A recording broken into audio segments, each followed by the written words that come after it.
Coming up on HIGMT, why Tesla's winter tire packages are stressing me out, how tire and wheel sizes affect your EV range, GigaFactory Shanghai breaks new production records, and GigaFactory Texas finally moves out of first gear.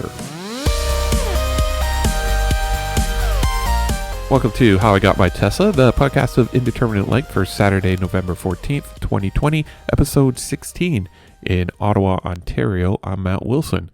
Let's start off with a few Tesla things you should know. Now, there's no surprise I'm a big fan of Tesla, but there's only so much praise I can give. I'm referring to the article from Latrach.co and Tesla's winter tire package that costs an astounding $4,000 US or $5,200 Canadian for a set of winter tires mounted on 20-inch induction wheels. Why Tesla is including 20-inch induction wheels on a set of winter tires is just beyond me. Personally, I'd like to see them offer a set of winter tires mounted on steel rims and basically call it a day. I can't think of a good reason to mount winter tires on any type of rim other than plain steel. Mounting on plain steel, sure, yeah, it looks like garbage, but when you're trudging around in 14 inches of snow, I highly doubt anyone will give a second glance at your rims. Additionally, those alloy rims from Tesla will be caked with snow, ice, and all sorts of de-icing chemicals and grit. There's just no way of telling just how much damage you'll be putting on those new rims throughout the course of the winter. Now, for me, if I were to get winter tires on my Tesla, I think I would get the best tire that I can afford mounted on the smallest rim that would actually fit on the vehicle without having any clearance issues.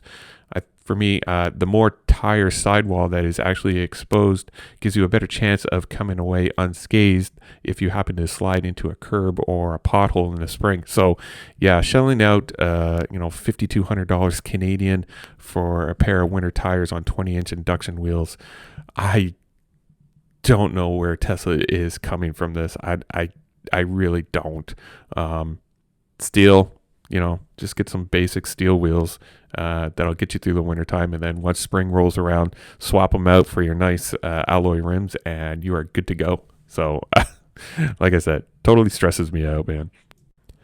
And speaking of tires, if you love physics and math, you'll love the explanation provided by YouTube channel Engineering Explained and hosted by Jason Fesnick.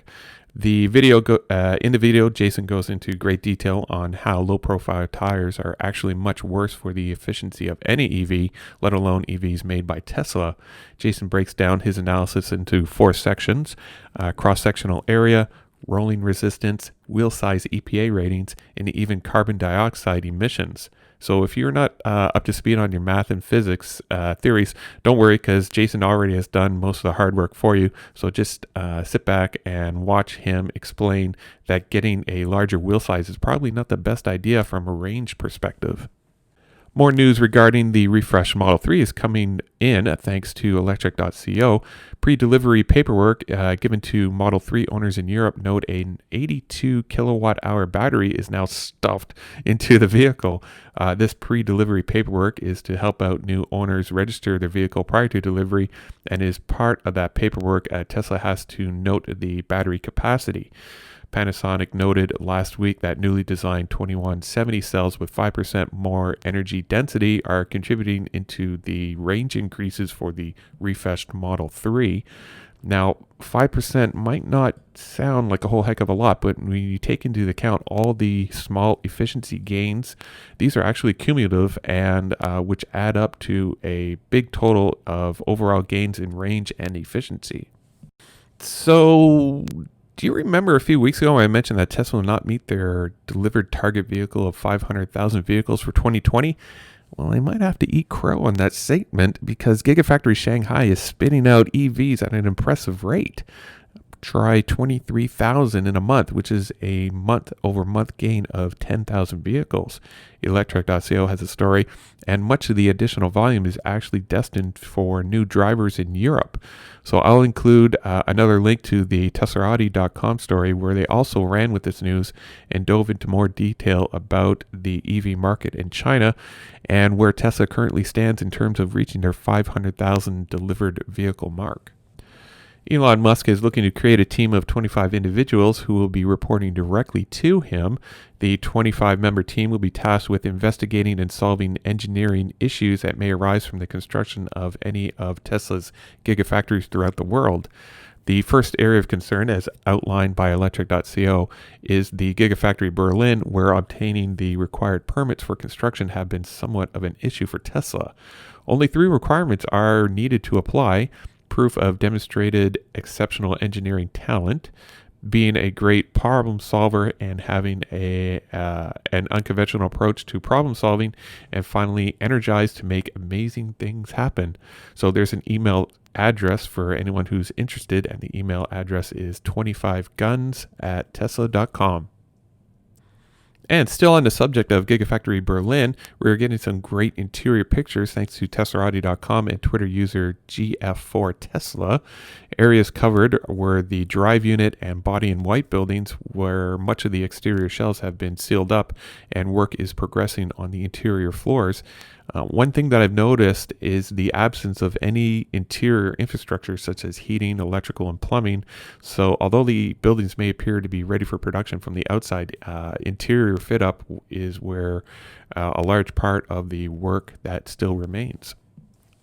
In not so surprising news, Tesla has filed for its own battery cell production for the new Gigafactory in Austin, thanks to Teslarati.com and the Texas Commission on Environment Quality.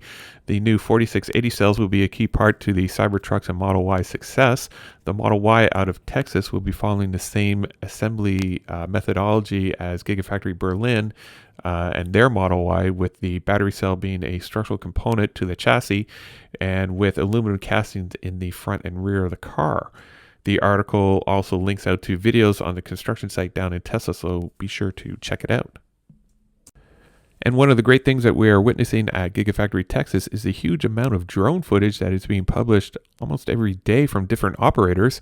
Case in point, from Teslarati.com and drone footage from YouTube channel Joe Techmeyer, who not only flies the site every second day, but also provides stills and narration of what is actually happening on site. According to Joe, the area immediately to the east of the megapad area is referred to as a switchyard, but I'm not exactly sure what that means. There's also a newly cleared area to the west of the megapad area on the other side of the highway, but I'm not exactly sure what that area is dedicated to be. The large excavated area to the south end of Building 3 might actually be for the paint shop and not the gigapresses, as I previously stated, which makes sense because of the formwork configuration is different than what I've seen at Gigafactory Berlin and their gigapress preparations. There's a new excavation in the middle of Building 3, possibly for these the installations of gigapresses, but we won't know until they start working on the footing formwork. There are now 6 mobile crawler cranes now visible on site, and new steel is being delivered and assembled in the Building 2 area, basically expanding the small area of steel that was in place for a few weeks now. Building 2 perimeter wall foundations are being formed along its north end, and there's still a lot of geopier work that is happening on site, closely followed by column footing preparations. The mobile concrete plant to the north of the megapad area seems to be running at full force, but there's still no underground supporting infrastructure anywhere on site. They're just working on preparations for all 3 buildings. And that should pretty much do it for episode 16 this week. If you are purchasing a Tesla and you're looking for 1,000 free supercharging miles, you can use my referral program link. It's in the show notes below. You can reach it at ts.la/Matthew40942. And hashtag for this episode, let's try hashtag Tesla Ramp. And the overall hashtag for this podcast is hashtag HIGMT. And if you have any feedback for me, feel free to throw me an email at howigotmytesla@gmail.com. And you can always watch my progress by visiting howigotmytesla.com. You can finally follow me on Twitter and Instagram by simply searching for How I Got My Tesla. So thank you for listening. This podcast is produced by Matt Wilson and hosted by Squarespace. Music for this episode is Cascade by Cubby.